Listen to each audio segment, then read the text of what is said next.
Good morning. Today 29th July 2025 Tuesday. Wisdom of Word of God morning ડિવોશનમાં આપ સર્વનો આવકાર કરવામાં આવે છે. આજે સવારે આપણે નીતિવચનોના પુસ્તકમાંથી એનો 14મો અધ્યાય અને એની 4થી કલમ પર ટૂંકું મનન કરવા માગીએ છીએ. અને પ્રભુનું વચન આપણને આ પ્રમાણે કહે છે, પ્રોવર્બ્સ ચેપ્ટર 14 વર્સ 4.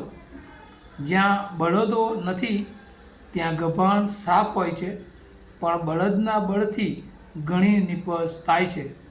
NIV બાઇબલ પ્રમાણે, where there is no oxen the manger is empty, but from the strength of an ox come on abundant harvest.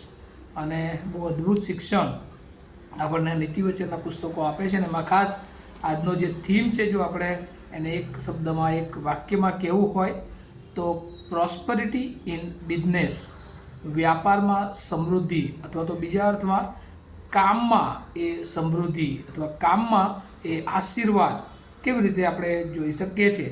હવે અહીંયા જે વચન લખવામાં આવ્યું છે, જ્યારે આપણે પહેલી દ્રષ્ટિએ જોઈએ છીએ ત્યારે આપણને એવું લાગે છે કે આ પ્રભુ શું કહેવા માગે છે. જ્યાં બળદો નથી ત્યાં ગભાણ સાફ હોય છે, પણ બળદના બળથી ઘણી નિપજ થાય છે.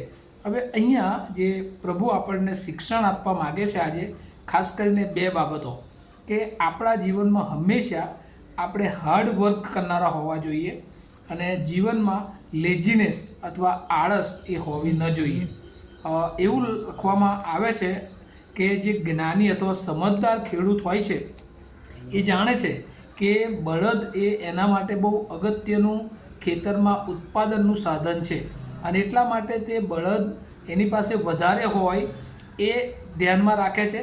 અને બીજું કે બળદની તંદુરસ્તી અથવા એની સ્થિતિ સારી હોય એ રાખે છે. અને એટલા માટે બળદ પાસે કેટલો સમય કામ લેવો એ અને કેવી રીતે કામ કરાવવું અને જે કંઈ ઉપજ થઈ છે એને કેવી રીતે સાચવી રાખવી એ બંનેમાં તે બેલેન્સ ધરાવે છે.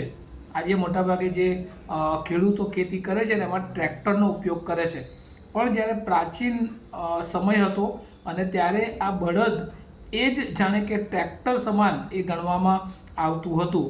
અને એટલે જ્યારે આ બળદ સાથે ખેડૂત એ કામ કરતો હતો અને ખેતરમાં જે ઉપજ મેળવતો હતો, ત્યારે પોતે પણ જાણે કે એના કપડાં ગંદા થતા હતા, અને એ ગંદા કપડાં એ ઘણી બધી ઉપજ એ લાવતા હતા. અને એટલે એ આળસ રાખ્યા વગર હંમેશા મહેનત કરતો હતો. અને આજે આપણે જોઈએ તો ઘણી બધી ટેકનોલોજી આવી છે, ઘણું બધું ઇઝીનેસ કામમાં આવ્યું છે, પણ તેમ છતાં માણસ એ હાર્ડવર્ક કરતો નથી, એ સમયનો સદુપયોગ કરતો નથી, અને એટલા માટે જે રીતે એને સફળતા જોઈએ એવી સફળતા એને મળતી નથી. અને એટલા માટે જે જ્ઞાની અથવા સમજદાર ખેડૂત કે તેની પાસે જે બળદ હોય એ સારું કામ આપે, ને એટલા માટે એની વધારે સંખ્યા હોય એ ધ્યાન રાખતો હતો, અને એ હંમેશા કામ અને અનાજ અથવા ઉત્પાદન એ બંનેને બેલેન્સ કરતો હતો. ગુજરાતીમાં એક કહેવત છે, સફળતા એને વરે જે પસીને નાય. અને આપણે બાઇબલમાં જો જોઈએ, ઉત્પત્તિ એનો 3જો અધ્યાય અને એની 19મી કલમ, તો ત્યાં પ્રભુનું વચન આ પ્રમાણે લખવામાં આવ્યું છે, તું ભૂમિમાં પાછો જશે ત્યાં સુધી તું તારા મોંનો પરસેવો ઉતારીને રોટલી ખાશે, કેમ કે તું તેમાંથી લેવાયો હતો અને તું ધૂળ છે ને પાછો ધૂળમાં મળી જશે. અને અહીંયા આપણે જોઈએ છે 17મી કલમથી કે આદમ અને એની પત્નીએ એ ઈશ્વરની જે આજ્ઞા હતી એ વાત તેઓએ માની નહીં, અને ત્યાર પછી એમના જીવનોમાં એ દુઃખ મુશ્કેલીઓ આવી, પણ તેમ છતાં ઈશ્વરે કીધું કે જો તેઓ મહેનત કરશે તો ચોક્કસ હું તેઓને આશીર્વાદ આપીશ, અને મહેનત કર્યા વગર ભૂમિ પણ પોતાનું ફળ આપશે નહીં. અને એટલા માટે મહેનત એ બહુ અગત્યની છે, પણ આજના માણસને એ મહેનત કરવી નથી, અને મહેનત વગરનું ફળ એ મેળવી લેવું છે. અને એટલા માટે મહેનત કરવી સાથે દેવની ઈચ્છાને યોજનામાં એ જીવન જીવવું પડશે. અને એટલા માટે વર્ક એન્ડ વેલ્થ, કામ અને સમૃદ્ધિ એ આપણા હાથમાં છે. એટલે આજે સવારે પ્રભુ આપણને બહુ અદ્ભુત રીતે શિક્ષણ આપે છે કે જો આપણે આપણા જીવનોમાં આત્મિક રીતે હોય કે સેક્યુલર રીતે હોય, જો સફળ થવું છે તો આપણે મહેનત કરવી પડશે.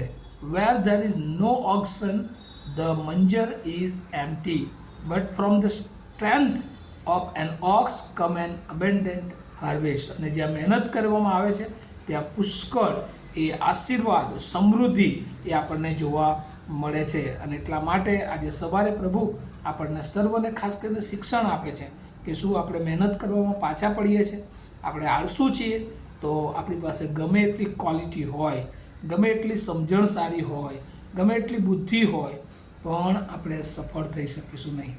અને સવારે પ્રભુ આપણને બધાને ખૂબ મહેનત કરવા માટે, પ્રાર્થના સાથે મહેનત કરવાની માટે, અને સાથે સાથે એ આળસમાંથી દૂર થઈને દરેક સમયનો સદુપયોગ કરીને આપણા જીવનને શ્રેષ્ઠ બનાવવા માટે પ્રભુ ઉત્તેજન આપે છે. અને વચનો દ્વારા પ્રભુ એની બહુ કૃપા આપણ સર્વને આપે. પ્રાર્થના કરીએ.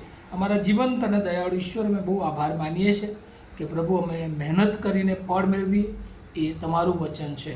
ત્યારે પ્રભુ ઘણી બધી વાર અમે મહેનત કરવામાં પાછા પડીએ છીએ, અમે આળસુ બની જઈએ છીએ, અને ત્યારે પ્રભુ અમારી પાસે ઘણું બધું હોય પણ તેમ છતાં પ્રભુ અમે એ સફળ થતા નથી, અમે એ આશીર્વાદો મેળવી શકતા નથી. ત્યારે આજે સવારે પ્રભુ અમે તમારા બાળકો તરીકે મહેનત કરવાની માટે તમારું બળ, સામર્થ્ય મેળવીએ, અને કોઈ પણ પ્રકારની આળસમાં ન રહેતા પ્રભુ અમે જે કામ અમને સોંપવામાં આવ્યું છે આ પૃથ્વી પર, એ બધું જ કામ કરીએ. એ કુટુંબની જવાબદારી, મંડળીની જવાબદારી, અને વિશેષ પ્રભુ જે તમારી સુવાર્તાની જવાબદારી અમે ખંતથી નિભાવીએ. અને એમ પ્રભુ તમારું આવું નજીક છે ત્યારે તમને મળવાના માટે, અને વિશેષ આ પૃથ્વી પર પણ અમારી બધી જ જે ભૌતિક જરૂરિયાતો છે એમાં પ્રભુ અમે આશીર્વાદિત થઈએ, અમે સફળ થઈએ, અને અમારા જીવન દ્વારા તમને જ માન, મહેમાને ગૌરવ મળે એવી પ્રાર્થના ઈસુ પ્રભુના નામમાં સાંભળો, તેનો સ્વીકાર કરો.